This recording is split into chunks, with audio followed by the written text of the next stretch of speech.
This heart of a lion, this soul of a titan. You won't break me, you won't break me. This force, you can't fight it. It's thunder and lightning. You won't break me, you won't break me. Welcome to the conclusion of leg 4. It's been an unbelievable race for this edition of the Volvo Ocean Race. Who could have thought that it was going to be Sun Hung Kai Scallywag, the Hong Kong team, leading into the finish line in this host city. At times in this race, they were absolutely nailed to the cross, all the way back, 100-mile deficit at some times. And then, unbelievably, they have pulled out a lead and held it. And right now, it looks like we can start to celebrate for David Witt and his crew. Let's confirm that. Let's take a look at the positions right now. These are the live positions in the fleet. Conrad Coleman, you're here with me as always for this unbelievable moment. I mean, incredible to see Sun Hung Kai Scallywag closing into the finish line in this style. Well, speaking of style, you know, they know these waters very, very well. It's incredible and must be an amazing feeling on board right now to be the home boat coming into your home city. But frankly, this was really unexpected. They've struggled in the early legs. And as we said, really struggled in this leg as well. And so to come in and to frankly run away, to try a completely different option and to show the fleet that there are other ways to sail these Volvo 65s is really fantastic. Not only for them, but also for the race. Absolutely, and I think the big thing for me is this the moment where David Witt has found his skipper navigation combination working? We've got Libby Greenhouse on board. It seems to be working very well. Behind them, there is a whole other race rolling, but Sun Hung Kai Scallywag has absolutely owned this leg. And let's just take a look back, because some of these moments are absolutely worth savouring. Clock ticking down, tensions picking up.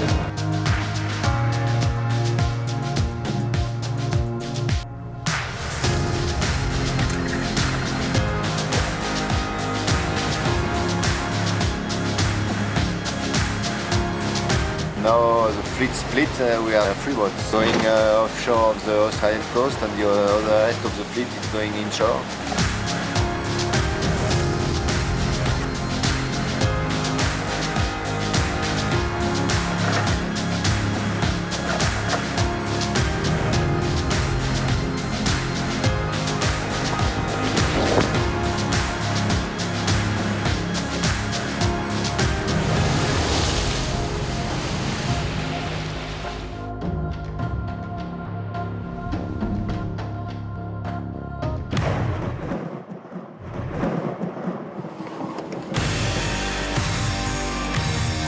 Good milestone for us in the fleet.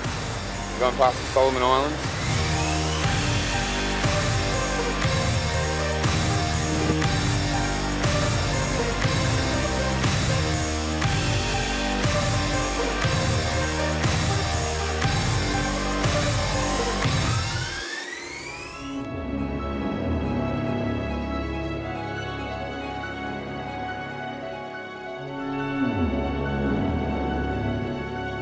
Here we are in, I guess, real doldrum white conditions.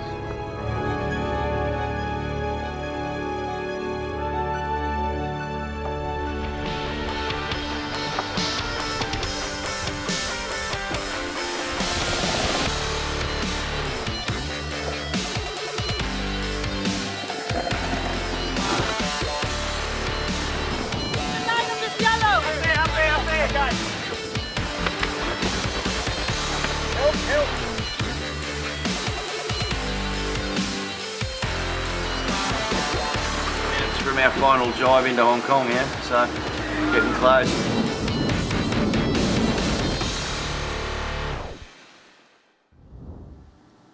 Well, these are live images right now of Sun Hung Kai Scallywag. That was the leg highlights, and all that drama has led us to this point. David Witt has done what a lot of us here, we've got to be honest here, Conrad, we thought was impossible.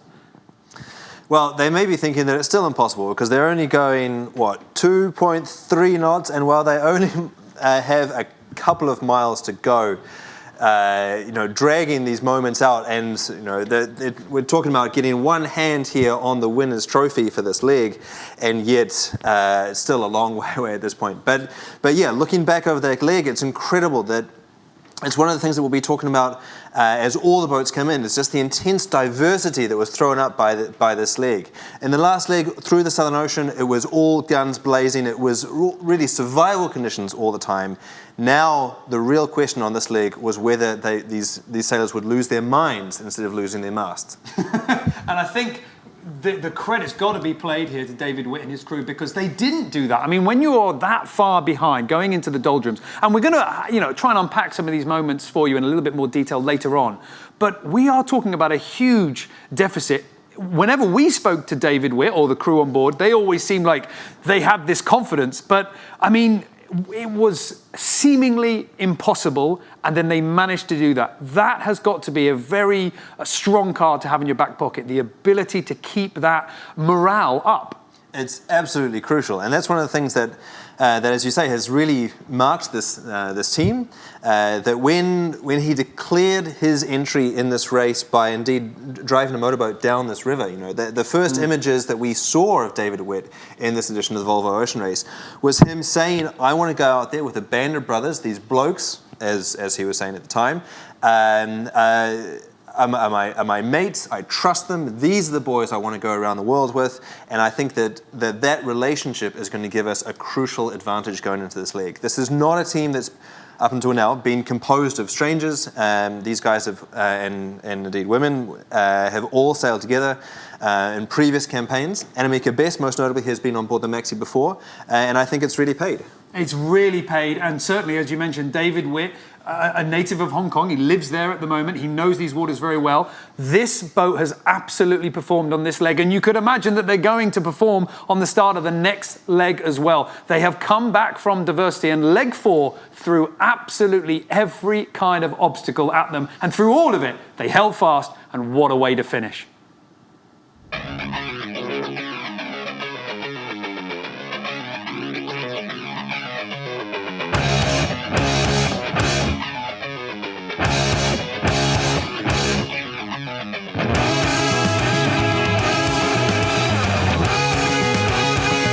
Let's go.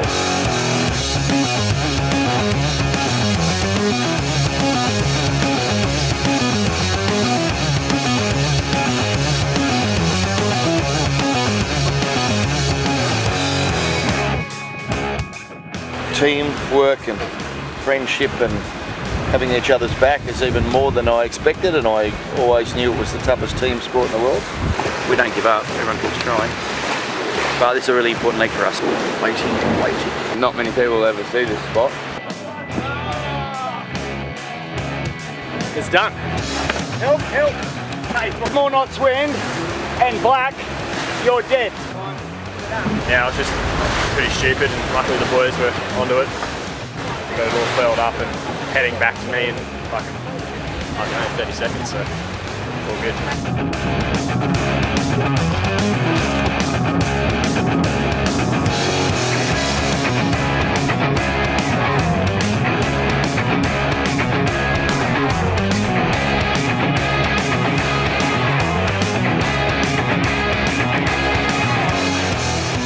We've had a better approach to the clouds. We've had managed to have the same pressure as the teams that are further north and a better angle, so we've been able to go faster, and that's allowed us to pull around the front of them. Push really hard for the next 24 hours and hopefully sign the deal. Oh yeah. Cha-ching, cha-ching. First ever Hong Kong team, first time ever into Hong Kong, winning the legs.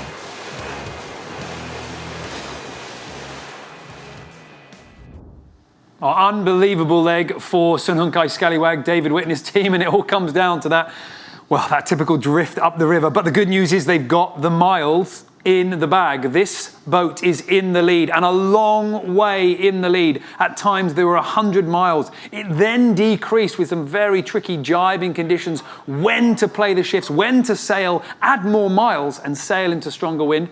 They've played it well, they've held on to their lead, and they are now comfortably ahead of second place Vestas 11th Hour Racing. So while we're waiting for Sun Hung-kai Scallywag to come across the finish line, let's just have a look and see where the rest of the fleet are. And this is going to be the arrivals, the finish of leg 4 over the entire night. So Conrad, what's the position of the fleet and how far spread is it? Well, it's a big spread, but as you can see there, there's a big difference in speed as well. Most notably is there's 30 miles back to Vestas 11th Hour Racing, 47 back to Dongfeng Racing, but check that out. Vestas 11th Hour Racing are, well, I don't know if they've thrown the anchor out, put the brakes on, or they've stopped off some dim sum, which is what Sun Hung-kai Scallywag David Witt keeps talking about every time we have a chat to him. Tough conditions out there on the blue boat. Looking a little bit further back, well, it's counting down in meters, we're so close. We've got Axel Nobel still charging along in 20 knots on a broad reach. Matt Frey, remember, overall leaders in this race.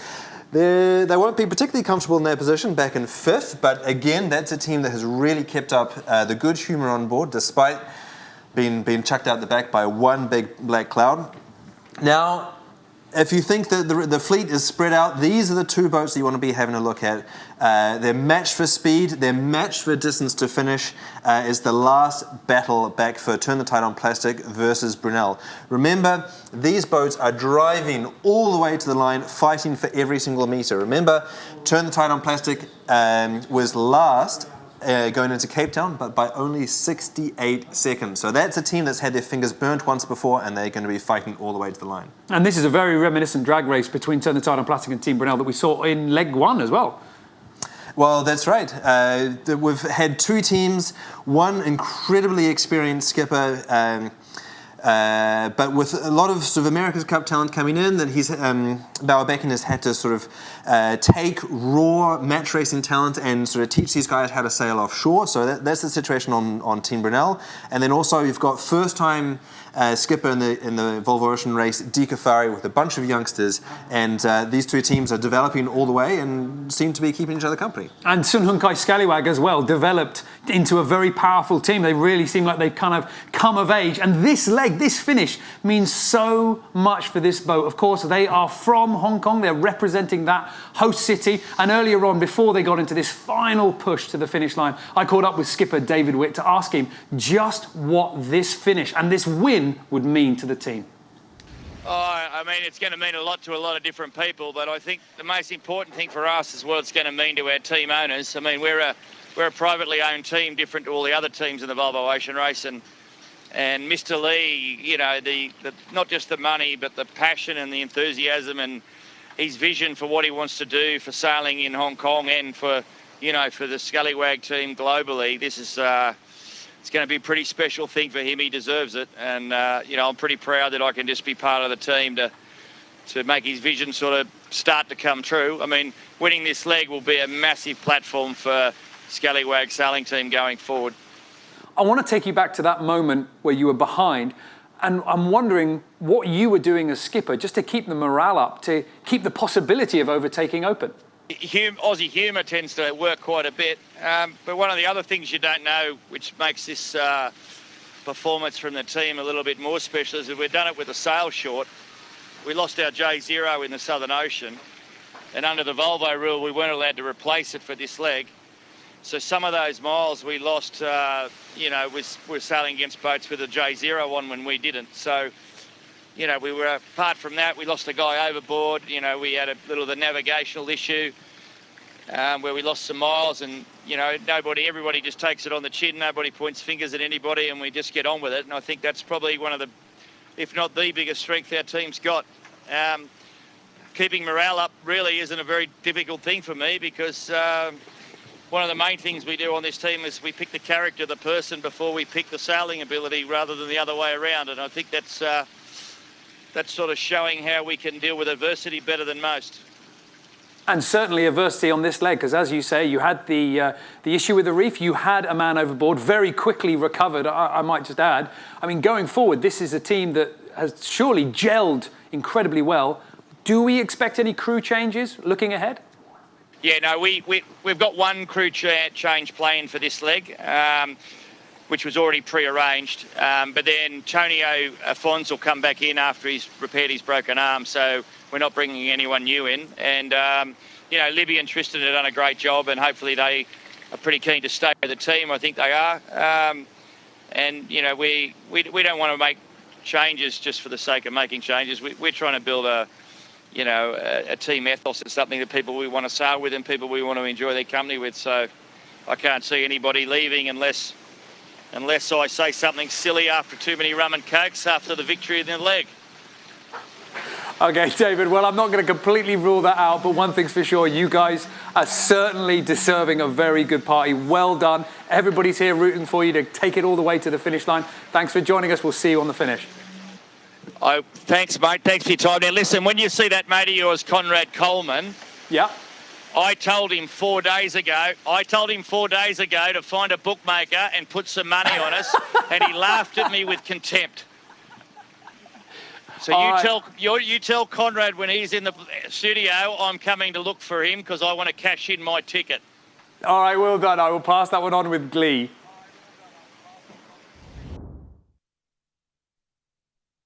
Passed your message along, and indeed 5 days ago you did give me warning that you had this leg all wrapped up.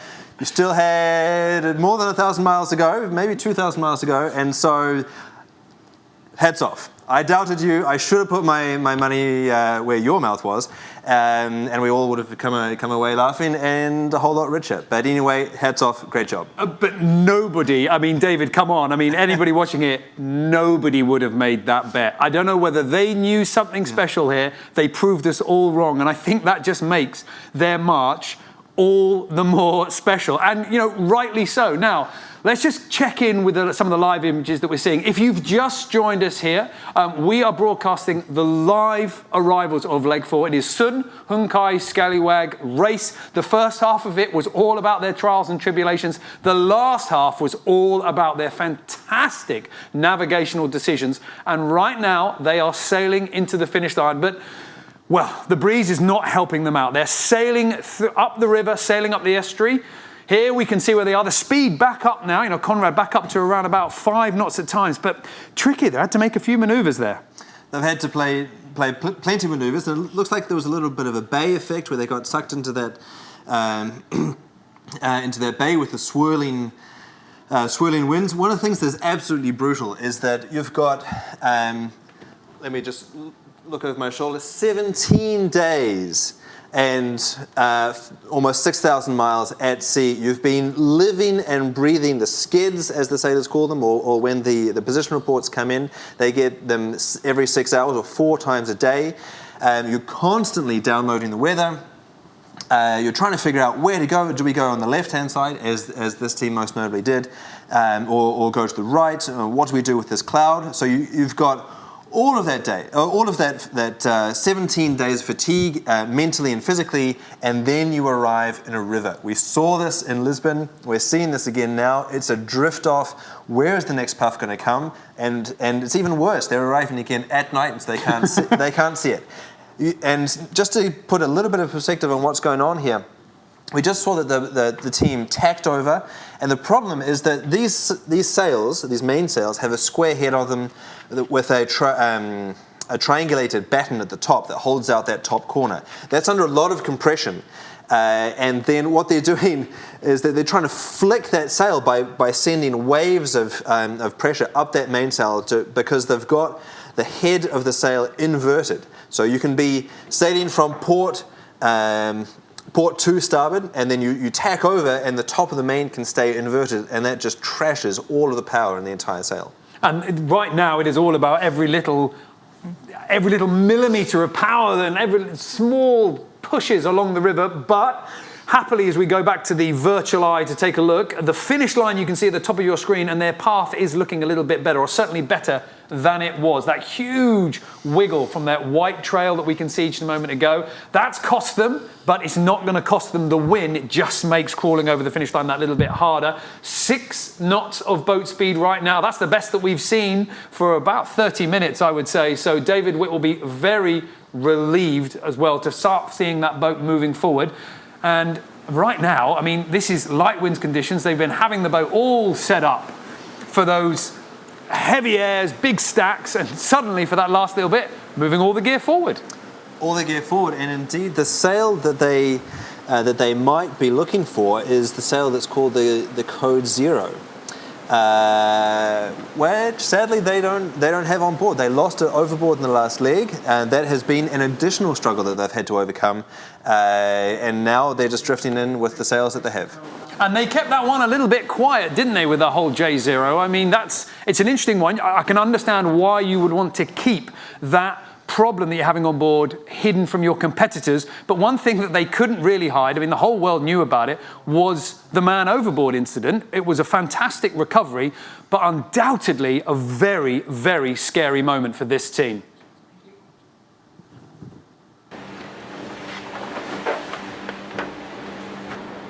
Just checking the corner of this reef, and it looks like it extends further than we thought, so we need to try and get around the end of it. Might even be tacking around this. 320 is the bottom. I'll come down 320 so you can see what it looks like. It's going to be painful. We've got a reef just to leeward of us, so we've got 2 options to go up or down. Initially, so we're just trying to basically take some height here, basically try and stay on the sail we're on and try and make it not too painful, basically. I think we'll get up there, Libby. Now we're in a situation where instead of reaching, we're now going upwind.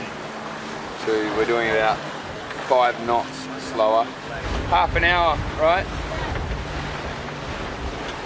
Yeah, we had a little wind shift. Otherwise, we probably could have just changed our course a little earlier, but anyway, another half hour. We're going to bleed a couple of miles, unfortunately, but so be it. We'll have to make it up another time. Not enough, so I don't want to take the risk.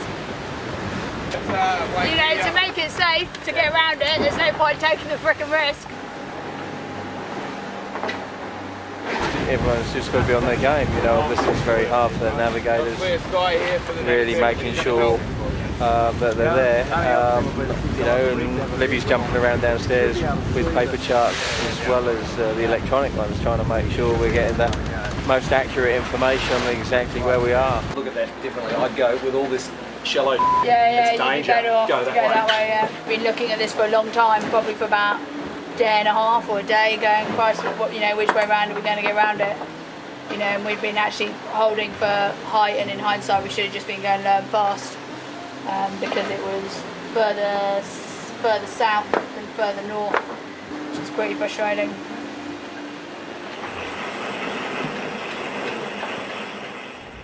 Oh, there I am forgetting that actually the man overboard wasn't the only problem that they had on that leg. It was also that reef that we just saw a moment ago. And in, you know, Conrad, was a really interesting moment and a really interesting test for not only Libby Greenhouse, the navigator, but also David Witt and the rest of the crew as well, because when safety gets in the way of performance like that, you have to make those horrible decisions and really, you know, sacrifice any chance you've got of the lead, or at least feeling like you are. Well, that's right. That mistake cost them 50 miles overall, and so it was a bit of a challenge to put that in perspective for those that weren't following closely on this leg, that they were sort of heading just a little bit to leeward of Team Brunel towards a reef. As they got closer, they realized that there was a little bit of disagreement between the paper charts that they had and the electronic charts that are loaded into the navigation software that Libby and David Witt use almost every second that they're at sea. And I was actually just looking seconds ago in the navigation charts, there's down on the bottom corner it talks about the date of the survey. So just to give you some idea, this is the channel of where they're sailing up now on the approach to Hong Kong. So that for those of you that don't deal with these on a daily basis. That's your chart. And down on the corner here is it talks about the fact that when the chart came out, when it was printed, and then also the survey data. So this one, it's a new one, it's from Hong Kong, it came out in 2015, the data is current, but when they were up in the Coral Sea, some of the data might be coming from as far back as World War II. And so it is possible that in these, they're not quite uncharted waters, but it is possible that in these poorly charted waters that there is actually a disagreement. And in this case, prudence prevailed. It was better to take the long way around an uncertain piece of water than to end up on the bricks. And that's where, I guess, in that video where we heard Libby saying, just to be safe, we're going to have to add a few more miles. We're going to have to go even lower. And, fair enough. And, it didn't stop there. I mean, we've already heard David Witt saying himself, the J0 overboard in the Southern Ocean leg, which compounded their speed in this leg. Then we have that incident with the reef. It could have happened to any one of the teams. It happened to Sun Hung Kai Scallywag. They managed to take the lead. And while you're thinking, okay, we've put all our demons to bed, then we have this problem with their crew member falling overboard and them having to just change tack completely and go into a very quick recovery, a good recovery, but my God, it was a scary moment for the crew.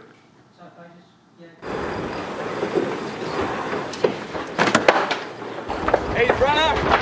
Keep going, shake. In the line of this yellow.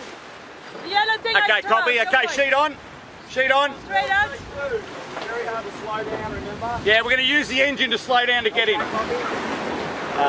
So we were peeling to go from the throw back to the mow, and Joey went out on the outrigger. I think the sheet was tangled on the end of it, but in those situations you should, one, either be tethered on, or two, at a minimum tell the driver what you're doing so he knows.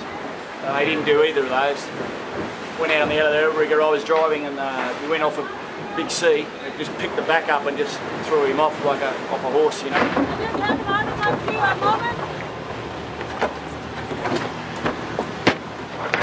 Main thing is we got him back on board, he's safe. But I think it just showed everyone how hard it is to actually see the guy in the water. Even in Sunday, 18 knots and sunshine, you wouldn't want to be trying to do it in 20 knots in the dark. I don't think you'd find him, Up there. Okay, engine on. Engine on. Show me the line, son. Show me the line. Show me the line. Show me the line.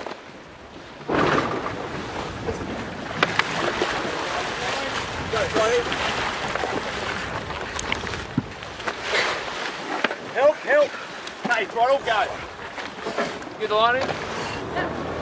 Start attack. Get on. It's kind of one of those days where it's not actually that rough, but it's kind of still going pretty quick. So yeah, I was just pretty stupid, and luckily the boys were onto it, got me back on pretty quick. So yeah, credit to the lads. They turned around bloody quick. They got it all furled up and heading back to me in, I don't know, 30 seconds. So all good.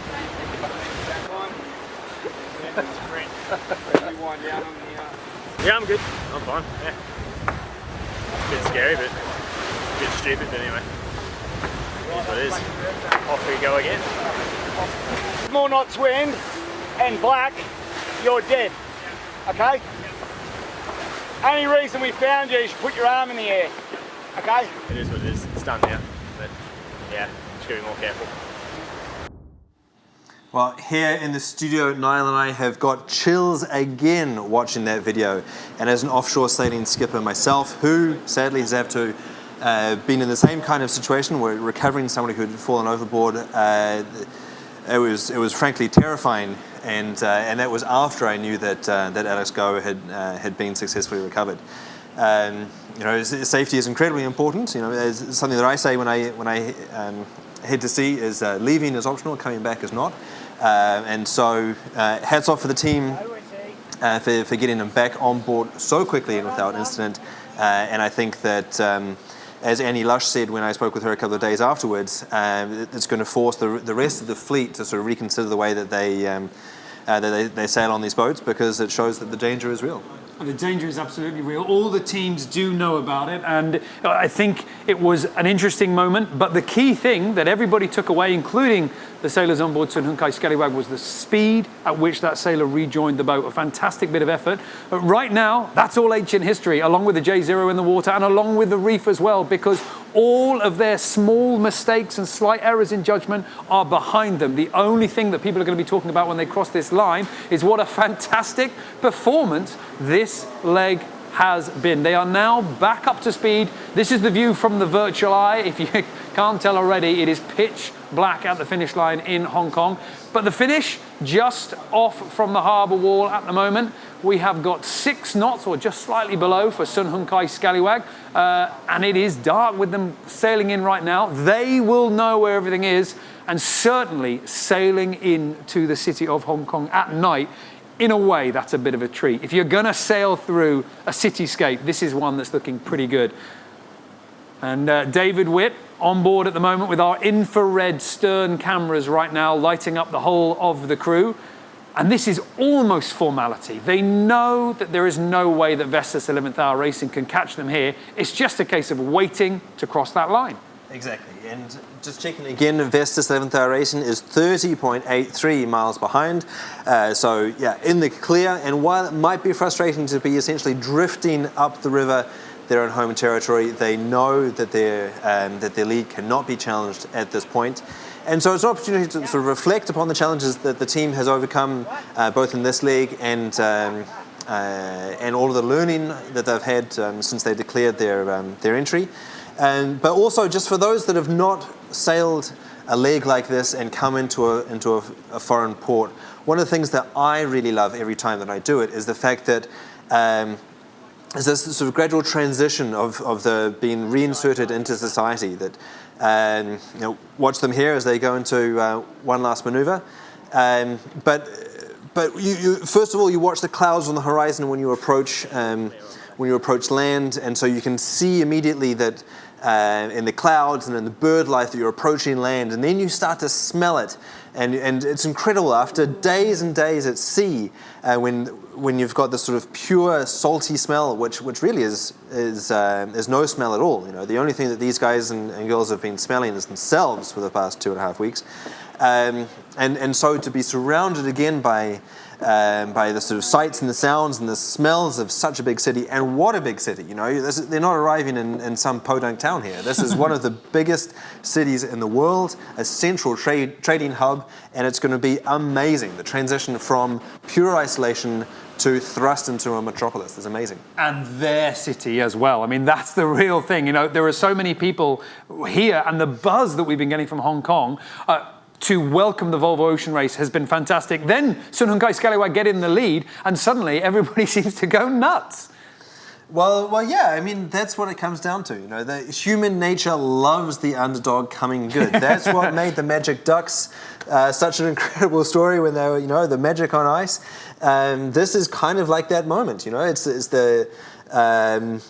I don't know if David Witt would like me to call him the Cool Runnings boat in the Volvo Ocean Race, but that's kind of what it comes down to. Human nature loves a team that has struggled, that keeps smiling, that keeps fighting back, and finally that comes good in the end. Well, let's see if we can sort of analyse that a little bit, because you talk about fighting back and kind of coming good with all the adversity that this team have had to deal with. And we're not just talking about this leg as well. Yes, the first half of this leg was really tough for them. They started very badly out from Melbourne, and then they had all those man-overboard and the reef and the J0 and all that sort of stuff. But also previous legs as well, they've also struggled. And when you compare them with, I would say, other boats that are, shall we say, underperforming, Team Brunel, another boat that we haven't yet seen at its true potential, Turn the Tide on Plastic, that was leading this leg at times. It seems like Sun Hun Kai Scallywag at the moment are the boat that is able to hang on and keep believing in themselves. I mean, David Witt constantly is bolstering around this confidence. It does seem to work for him. Whatever it is, for him, it's the right move. Well, that's right. I think that out of the boats that you've just cited, these are the guys that get the most improved award. That That's what I was always going for when I was at school, and I think that they've just earned their gold star for the week. Let's not forget about the fact that they've had a number of crew changes as well. You know, we've been talking about the fact that this is a boat of buddies. You know, blokes that have known each other for years and years and years, going to sea together. But crucially, they changed 3 crew members. In the call that played out just a few moments ago, you asked the question about whether they've finally got the mix right. It seems like they have. And so I think that they're now sort of adopting some of the approach that we've been seeing on the other teams. They've got enough so that they can swap out 1 or 2 people, but they've got a key core that looks like it's going to go all the way around the world now. And I think that there is so much, not just in terms of the position, the points, 8 points they're going to get from this leg. That's going to move them up, I think, to 4th. We'll have a confirmation when they start getting nearer to the line and the other boat starts to finish. But it is going to make a move on the overall scoreboard. But also, that man overboard, it's very easy for people watching at home to say, well, you know, the man overboard, should it happen? Should it happen? Well, ultimately, it is a byproduct of pushing so hard. But 7 minutes recovery, that really is something you can wear on your chest quite proudly. And interesting talking to Ian Walker, the previous winner of the Volvo Ocean Race, he was saying that 7 minutes was surprising to him. He thought under 20 was something to be happy with. 7 minutes is a very good show. And it was interesting watching the video, very honest, candid video of the moment. You could see everybody doing their job and nobody overlapping. Well, that's right. It's proof in that moment that they have practiced this maneuver, and that's absolutely key. You know, you should never, and for those at home, you should never go to sea further away from the coast than what you can swim without doing a man overboard drill. It's something that I taught my students when I was teaching. It's something that I do with my crews every time I go to sea. And it is incredible. You know, that is the crucible moment that as ocean sailors, or indeed racing sailors of any stripe, we spend hundreds, nay, thousands of hours checking out how to pull the jib in a slightly different way, or how to do a maneuver in a little bit more efficiently. And yet often safety, sadly, is not a key part of the culture. You know, that is often seen as an afterthought and is rarely practiced. And so hats off for Volvo, an incredibly safety-oriented company, for mandating that in the Volvo Ocean Race, all of the teams need to demonstrate the fact that they have been through this procedure. I participated in a man overboard drill with Vestas 11th Hour Racing before the start of the race. We've got a video of that. We'll show it sometime later on in the race, just to show how hard it was to get somebody back on board the boat, and just how far and how quickly the separation is created. A boat that's doing 20 knots is really not only off the miles, but the meters per second. You know, that you can create an incredible separation very, very quickly. That's what's dangerous, particularly in the case of Alex, because he didn't have protection on board. But yeah, hats off. You know, they can be proud of that, but also proud of finishing this leg in first place and with everybody on board. Yeah, so at that moment, the miles just got to tick by, and every second you feel like you're moving. Right now, it's completely the opposite. They are making slow progress to the line, but progress they are doing. We are seeing 6, 7, maybe 8 knots out of the boats at times. They've done their last jibe, or at least what looks like their last jibe, sailing into a very skewed finish line right off from the city. And right now, as the boat is doing around about 7.5 knots, a little bit of a lift coming on the boat right now, they are within the last few miles, 1.13 miles to the finish line. The breeze just holding into the sails of Sun Hun Kai Scallywag. This is a boat that everybody wrote off, and fairly wrote off, 100-mile deficit behind, but the sailors on board and the skipper believed that they could do it, and they pulled out the impossible. They saw what every other expert in the race, what every other navigator out there on the water couldn't see, that it was time to cut the corner. And what a fantastic move it was. And at the time, I mean, I was really thinking, in terms of the amount of miles gained in that period, sort of 2 days, that was phenomenal. Well, it was, and we were sort of sitting there watching closely. We use, just to remind you, the same tools, the same software, the same weather information that they get on board. And so we sort of put ourselves in the mind of the navigator on board, that of Libby, Libby Greenhalgh and obviously the skipper David Witt, and we said, is this going to pay? We saw 6 other boats charging towards the north. All of the weather analysis tools were saying, need to do this dogleg. First, you need to get up north. That's where the pressure is, and then finally you can hang a left and start heading towards Hong Kong. Now, was it the fact that they got shelled out the back again and were sort of forced to do something completely different? That's one possibility. Another possibility is the fact that when you're uncertain about what the weather forecast is, the safest bet is to put miles down the track. That's one of the things that we have heard time and time and time again from all of the boats, all of the navigators.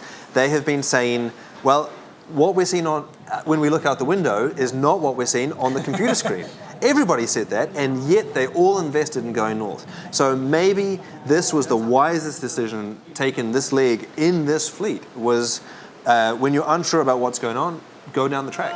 And it was just that. It was a break of norm, and that is why the supporters right now are having such a fantastic time welcoming in the boat in the lead that is representing their host city. David Witt and the crew on board Sun Hung Kai Scallywag just about to cross the finish line, and there is a party waiting for them on shore. This is a private team, a private backer, and they have come into this race to put Hong Kong offshore sailing on the map. They are doing just that, but also to do that host city proud. And right now there is absolutely cause for celebration. This is a win, and not just a win, but this is a glorious victory when you talk about the miles involved. Well, we thought they were going to be laying the finish line, but sadly not quite. It looks like they've got another, maybe 2 jibes to go. There's the first of them. And potentially we're going to see a little bit more baton popping needing to be done. Annemieke Bess on the main sheet. The rest of the crew forward on the pumps with Libby Greenhalgh just at the back, just calling the angles for the helm. And it is light. There are light patches out there on the water. As you can see, the bright lights to the left and to the right of the boat, those are the camera boats and some of the boats that have gone out to welcome the team in to the city of Hong Kong. Right now here in Alicante, it is 20 to 7, but it is 8 hours ahead of us. So we are talking the middle of the night in Hong Kong. And the supporters are starting to see the boat coming near. They know that finish line is just a few moments away. And I even saw a high five from the team. That final moment where the crew start to realize this is definitely happening. This is it. Well, anytime you get to a mile or less towards the finish, you can start to feel pretty confident about your ability to get there. And it's so incredible. You were talking about Libby there, sort of lining the boat up for the finish line. Now, I was checking a little bit earlier. They need to go past a flashing buoy. I think it's there present on the just left of the bow. Now I just want to maybe give the race committee a bit of a hard time here, but normally what they do is they get a big inflatable buoy and they stick a flashing light on the top of it and they say, oh yeah, she'll be right, that's got to be visible for miles. And then what they go and do is they dump it in a mega metropolis with lights, traffic lights, a busy urban landscape in behind it, and that big flashing light that they thought was going to be visible from the moon just disappears. And so these last few miles can be excruciating, not only because you want to get across the line and into the arms of your loved ones, but because it's really hard to figure out where exactly you're going to finish. Oh, right now though, they do know. That flashing light, we believe, is the far end of the line, the left end as we are on board with Sun Hung Kai Scallywag crossing the line. The other end way off to the right. It looks like they've done their last jibe. That's one of the camera boats just coming round the bow of the team right now. Annemieke Bess, we can see at the back, just trimming the main. They are moments away from crossing the finish line. Sun Hung Kai Scallywag claims leg 4, maximum points for the Hong Kong team, sailing into their host city.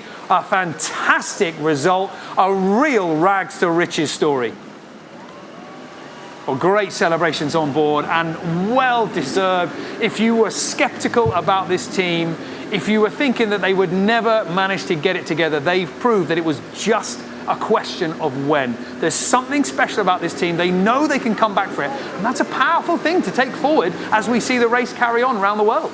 Well, it is. Let's talk about points coming up. We can see that they have just made it now. If everything stays as it is, that's always the disclaimer that we have to throw out there. They are now in 4th place. A 4th place, a fantastic performance. So we can just see the crew now starting to hug each other and celebrate. We've got David Witt, the skipper, on the right-hand side, just sharing in those celebrations right now, and a very well-deserved round of applause for this team. It would have been so easy for the crew to be thinking, okay, this one slipped us by, let's save a little bit of energy, but they did it for their fans, they did it for the team owner as well, and right now they can richly bathe in that reward. David Witt on the right, you can just see him there now that the rib has caught up with the boat. He's got the headset on, and so in just a few moments we will, fingers crossed, be hearing from the man of the moment, David Witt on board Sun Hung Kai Scallywag, but right now he's got a very important job to do. Congratulating his team who never gave up with this boat. The intention was clear. No matter how far we back, no matter how many miles get between us and the leaders, we're going to keep believing that we can do it. It's just a matter of waiting for the opportunity. Nobody thought the opportunity was there, but the brains trust on board saw that moment come over. When they found it, they absolutely took advantage of it. Within 2 days, they had gone from 100 miles behind to serious contenders for the lead. They then extended that lead to over 100 miles. A small blip just crossing over the north of the Philippines saw that lead close to 30 miles. However, on the final stretch, change the audio. David Witt had positioned his boat perfectly to control that final approach. Wonderful scenes here in Hong Kong as the boat representing the host city comes in, and even at midnight there is plenty of energy on the shore. David Witt, in all the build-up here, has been promising a fantastic party for his fans and for his crew. I'm absolutely confident that if you were in Hong Kong right now, it is going to get very, very messy. Well, we've got Witty on the line, I believe. David Witt, it's Niall in Alicante. If you can hear me, let me just say straight off the bat, congratulations, a fantastic job.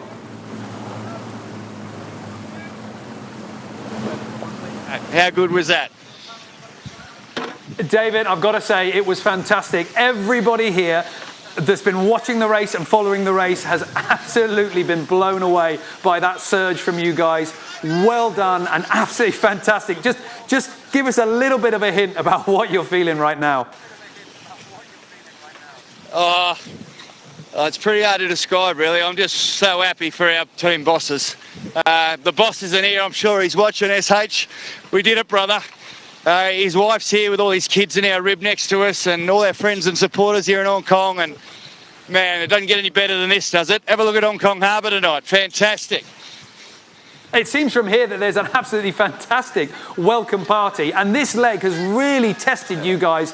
I mean, I'm guessing this is vindication for all the hard work that you've put in and all the trust that your crew members have put in the team in general. Everybody hung in, and what a reward.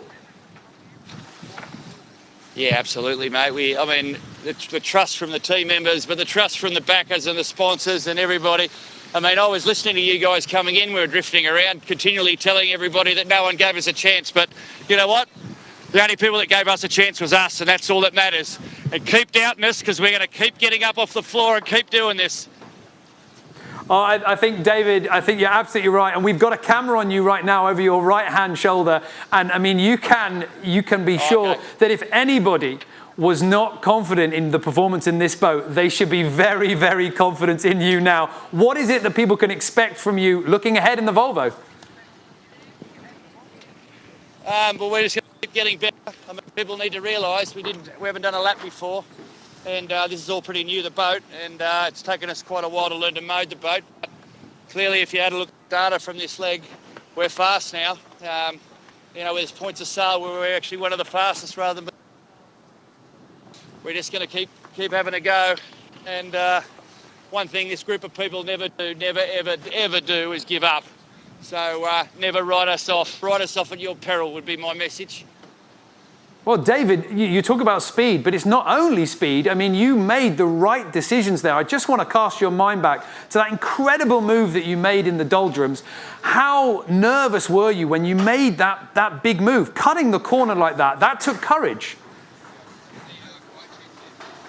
Oh, yeah, but you also got to have faith in the people with you, you know. Our mindset now on that sort of thing is a lot different from when it was when we started the project. And you know, Libby's come on, she did a great job, and my long mate, Grant Warrington with me, and the three of us just made a decision before the leg that the three of us would use our brains, not worry about what other people thought or what other people were doing, and use our experience in that part of the world and do what we think was right. And I tell you what, normally when that happens, you look like an idiot and you get it wrong, but geez, you look all right when you get it right, don't you? You certainly do, David. You said it there. And there are so many people that did believe in you, and there are so many people that are hoping to celebrate with you. You promised a fantastic party here. What are the next 24 hours going to look like for you? Well, I'm not going to bed, that's for sure. You promised. So that hasn't happened. But I'll tell you what, that bloke next to you, I told him to back us about 8 days ago when we got in front, and he laughed at me, so he can buy you a beer, Niles. All right, David, I'll tell you what, I will take you up on that gladly. Listen, well done. You've got so many people waiting for you on shore to join the celebrations. Congratulations once again. That was a phenomenal display of sailing. Thanks, boys. Always good to talk to you. Go the Scallywags.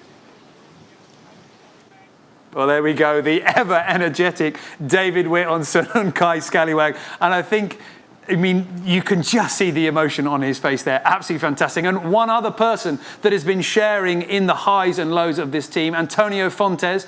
He is the reserve sailor. And in fact, the navigator, the previous navigator on board, he had to step off from this leg after hurting his arm on leg 3, the Southern Ocean leg. However, he's on the shore now. He is waiting to welcome in Sun Hun Kai Scallywag. And he's there with our reporter, Amy Monkman, down on the dock. Let's listen to what they've got to say.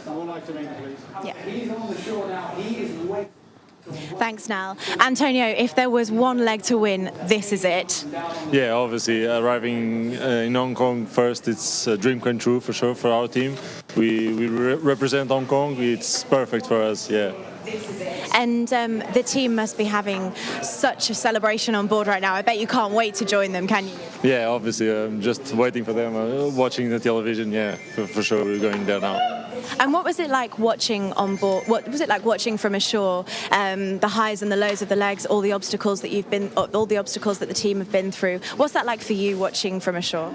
Yeah, obviously it was very hard. I was glued to the phone every time, watching all the videos, everything, every scale, waiting for every scale was very thrilling. But yeah, very nice for them to keep the lead like this. Once they did the big move. After that, they just kept the lead very well, and that was perfect. And you know the team; they're like family to you. How tough would it have been mentally to deal with trying to hold on to the lead in such an intense leg? Yeah, I don't think they would have slept in the last few days for sure. They would have a massive pressure on them. So yeah, and for the speeds they were doing, for sure they won't have much sleep. And we know that David Witt has been tinkering a bit with the numbers of with the team, so he's gone from 7 to 8 and now to 9. Do you think it's that one extra person on board that has made the difference? Yeah, I mean, we've been through this process. In the beginning, we were trying something. Obviously didn't work, and now it's the obvious. We are going to sail with 9 for the rest of the race for sure. And now that we've seen what Sun Hun Kai Scallywag have to offer, do you think that we'll be seeing more of podium positions for you and the team? Yeah, hopefully. I mean, with this result, how the standings are not right now, we might climb to 4th overall. That's perfect for us, and yeah, obviously we are aiming for more. And as we know, it's a long, long race. Well, good luck. I'll let you go back and join your team. And back to you now. Thanks. Thank you. Thanks, Amy. That was Amy Monkman with Antonio Fontes, the reserve sailor and navigator of the Southern Ocean leg before he busted his arm. And Conrad, I mean, interesting to hear from David Witt earlier that the intention is when Antonio gets himself fit and well, he's going to be back on the crew roster. He's very happy with the setup he's got at the moment with Libby on board. Right now, I mean, he's sailing high and he's got a good group of people around him. Well, that's right. And Antonio has been a crucial part of their team. They joined the team before the start of the race, during the workout period when they were all based in Lisbon. And so it was really important to have a little bit of sort of Portuguese flavour in the team then. Now it's all about Hong Kong, and they're into their home territory. It's spectacular, and it must have been really, really hard for him to be sitting there watching what was going on, but also really crucial for him to be off the boat during that time, because the backup navigator is doing performance analysis all the way, and they're going to be able to take those lessons from this leg forward, and as he says, they're going to be a lot more competitive in the coming legs. And a lot of lessons from this leg as well, because this leg has seen an incredible amount of shuffling of the pack. Let's have a look at how many moves we have seen played out of this leg. I mean, the race started all the way back, if you can cast your mind that far back, in Melbourne, and straight from the line the racing was pretty fierce. Already we saw boats struggling to find a way through, big splits in the fleet all the way down south of Melbourne and through the heads, and straight out the back Vestas in the lead, having a great start, but Team Axonabel really struggling. Sun Hun Kai as well towards the back as well. I mean, straight off the bat we had teams who almost won it and lost it. Well, it looked that way initially, and particularly as they charged their way into the Bass Strait, and that's a bit of water that they know incredibly well. And then this was the key moment here. That was the Southeast Cape that sent the boats offshore, inshore. That sent Mafre initially into the back of the fleet, and then they had to work really, really hard coming up through the Coral Sea. That was the first turning mark at Santa Ana. And that you can see Sun Hun Kai Scallywag 60 miles behind after their whoopsie with the reef. They get back in touch, sort of a little sort of indecisive. Do we want to be on the left-hand side of the fleet? Do we want to be on the right? They get chucked out the back again by the cloud, and this is the key moment.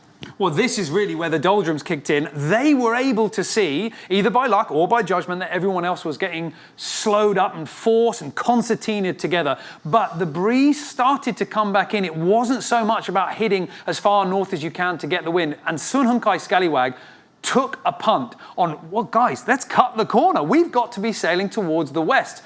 The brains trust called it. It started to go quite well, and we thought maybe they've got themselves back into the race a little bit. We just didn't factor in just how much of a move that was. When the boats too far north had to chime back in, they were cemented as the leader. They were absolutely cemented. But the question remained, for those that doubted, would the more experienced boats with better experience in motoring the boats be able to grind them down? As he said, this is their first lap. They're still learning all the time.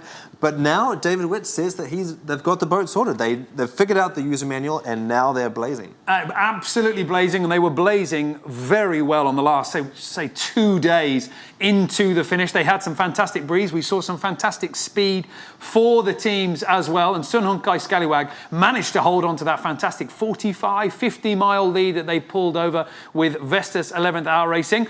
And now they have claimed the maximum point. 8 points for David Witt and his crew on board Sun Hun Kai Scallywag, but there is still a race left to go. Vestas 11th Hour Racing in second place, they're still to come, but we're going to take a quick break. We will be back in just a short while with the docking of Sun Hun Kai Scallywag, where David Witt gets to step ashore and join in the celebrations that have already started on shore and the host city of Hong Kong for the finish of Leg 4.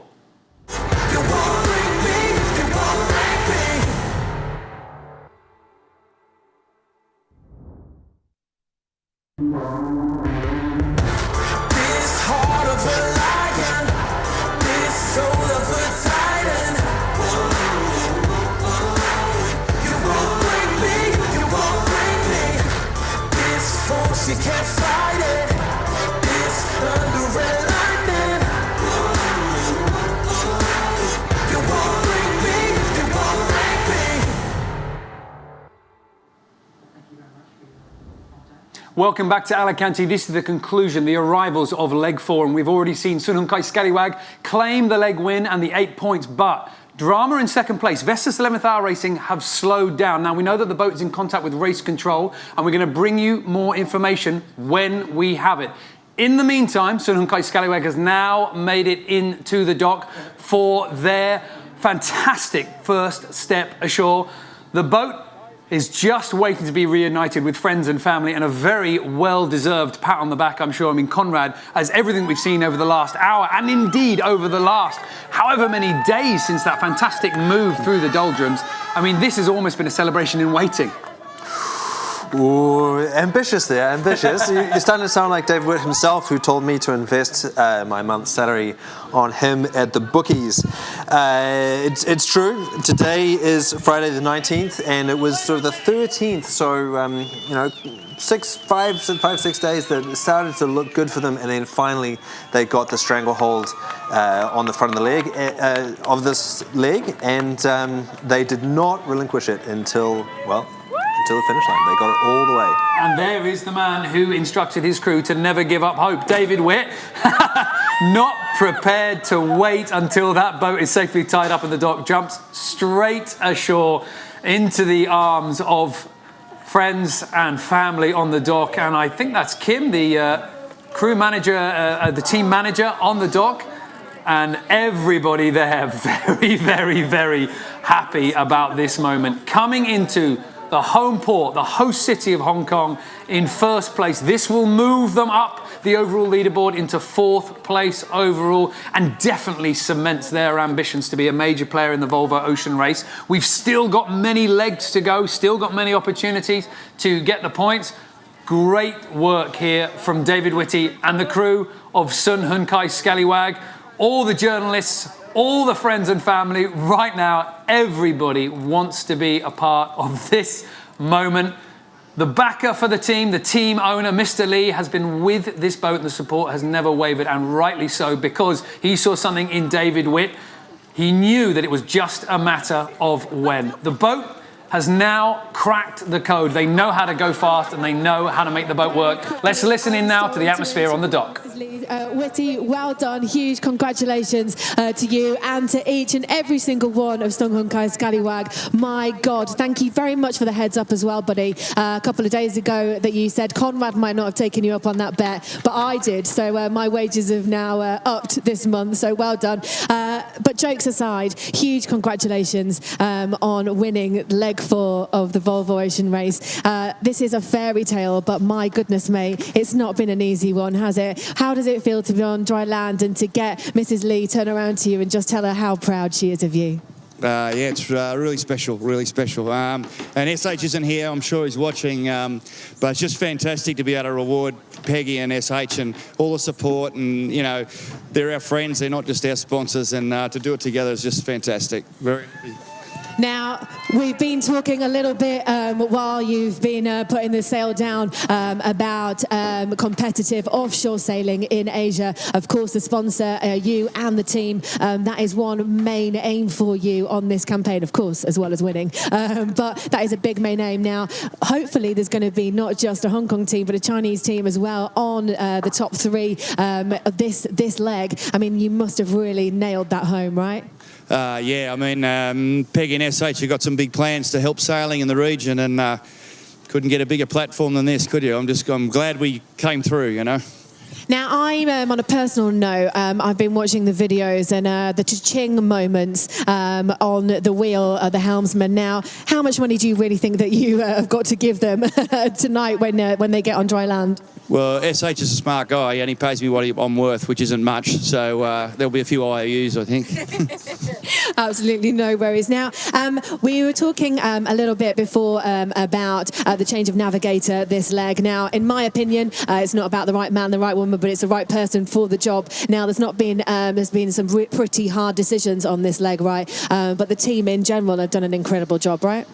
Yeah, absolutely. I mean, Libby did a great job, but I think just the whole ethos of the whole team, from the boss all the way down, I mean, he lets us, you know, be who we are and be honest and truthful, and it's not about egos and reputations, it's about doing what's best for the team. And, you know, Libby and Warro came on and just was, you know, he's a long-term mate of mine, we started a lot together, and he was just awesome. And, you know, we had a lot of things go wrong. You know, we lost a person overboard and we nearly hit a reef.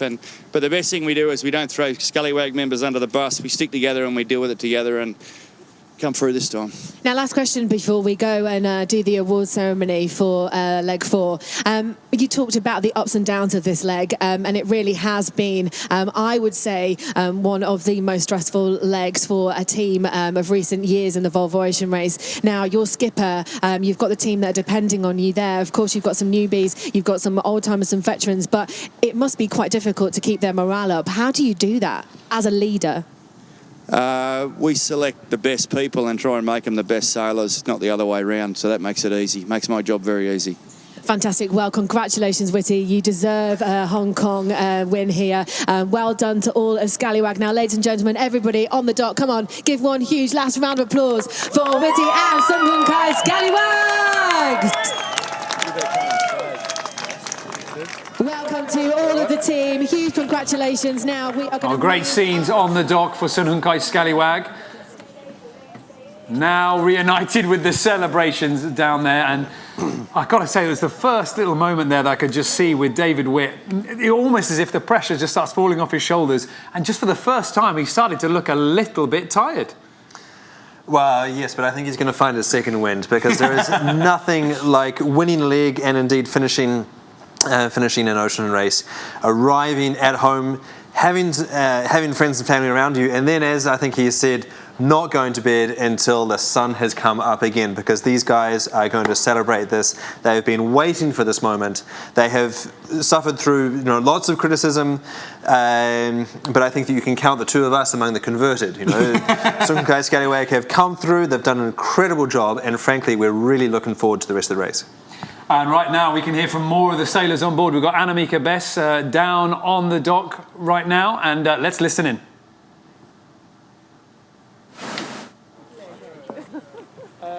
Not necessarily, no, it's not. But she can interview if you want. Do you want Joe to interview her?